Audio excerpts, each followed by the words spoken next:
Hi, Kim West, the Sleep Lady, and today I'm going to answer Holly's question. Here's what she wrote in. My 9-month-old still wakes up 4 times a night for apparently no reason. Any advice? I give her water in the night and her dummy, and she generally goes back to sleep until maybe 5:30, and then it seems we start our day with a grouchy baby. She sleeps from 6 to 12 and then is up sporadically until 6. So I gather 6 p.m. till midnight and then is on and off up until 6 a.m. Okay, so Holly, the average 9-month-old needs about 11 hours during the night and 3 hours during the day over the course of 2 naps. Sometimes we have to hold on to a third nap until they're napping better to make it to bedtime. So again, I don't know what her nap schedule is and if she's well napped, but that will make a big difference in how well she can sleep and how long she can sleep at night.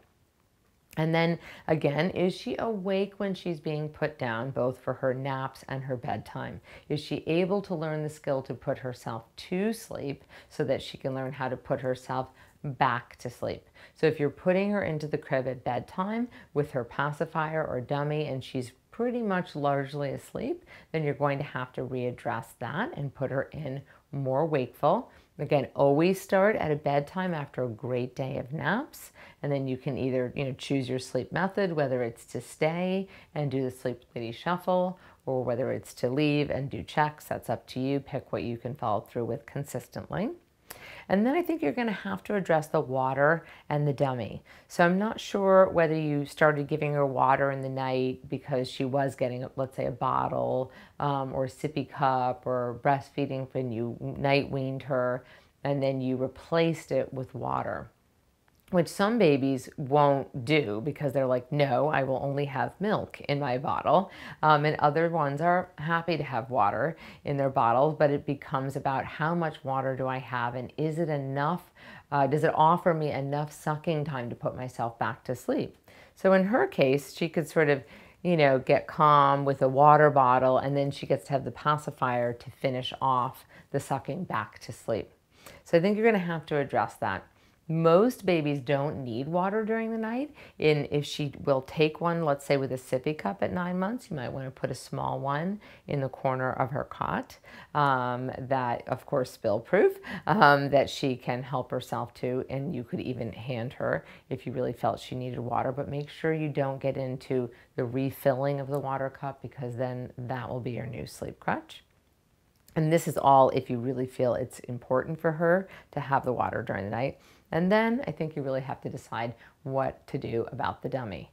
Figure out whether she has the pincher grasp, which is the ability to pinch the pacifier, pick it up, put it back in her mouth herself. You'll probably see this if she's starting to do any self-feeding during the day. And if that's the case and you want to keep the pacifier, put several of them in her bed, and then you can start by scooting them closer to her, putting one in each hand so she can put it back in her mouth herself.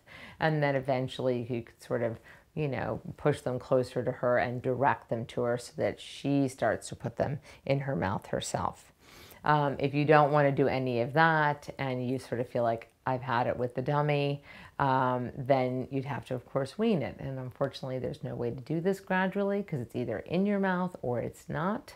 And so you'd have to decide on a night after a great day of naps where you'll put her in her cot without her dummy at all. Stay with her, offer physical and verbal reassurance until she's asleep. Kind of slowly move out over the course of a few days, and be prepared for unfortunately, for some crying at bedtime and during the night with the pacifier. It's tough, and it's mainly because there's no gradual method.